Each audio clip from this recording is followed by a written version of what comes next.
जानिए क्यों दशानन रावण ने भी पकड़ लिए थे अंगद के पैर और सहम गया था पूरा दरबार। रामायण एक ऐसा ग्रंथ है जहां मर्यादा, स्नेह और संस्कारों का हर कदम पर उदाहरण मिलता है। लेकिन कई ऐसे भी प्रसंग हुए हैं जिनका रहस्य एक बार में समझ पाना मुश्किल सा लगता है।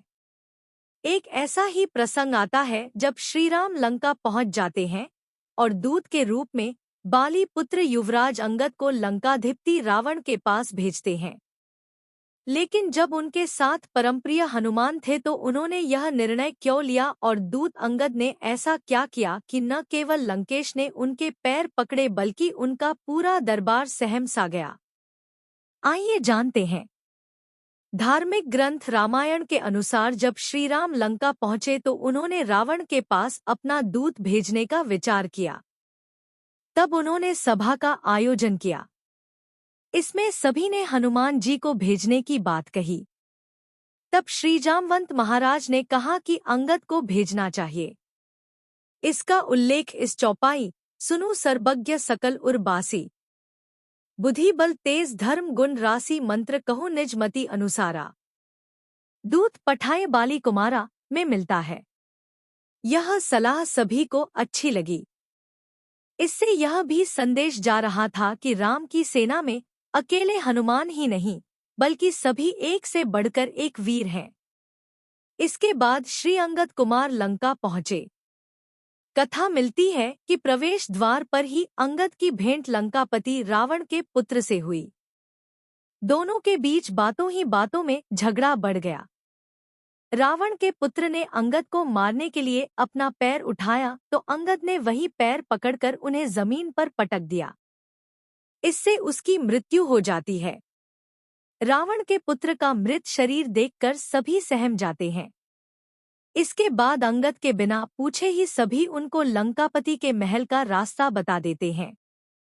अंगद ने राक्षस से अपने आने का संदेश भिजवाया।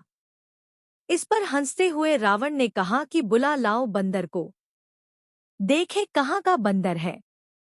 तब अंगद जी प्रवेश करते हैं और रावण पूछता है कि अरे बंदर तू कौन है। इस पर अंगद जी श्रीराम जी के दूत होने का परिचय देते हैं। वह रावण को कई तरह से समझाते हैं कि वह श्रीराम की शरण में चले। वह उनके सारे अपराधों को माफ कर देंगे। रामायण में वर्णित चौपाई उत्तम कुल पुलस्तिकर नाती, सिव बिंगरची पूजे हो बहु भांति बर पाए हो कीन है हो सब काजा, जीते हो लोकपाल सब राजा। अंगद कहते हैं कि तुमने उत्तम कुल में जन्म लिया है, पुलस्त्य ऋषि के पौत्र हो।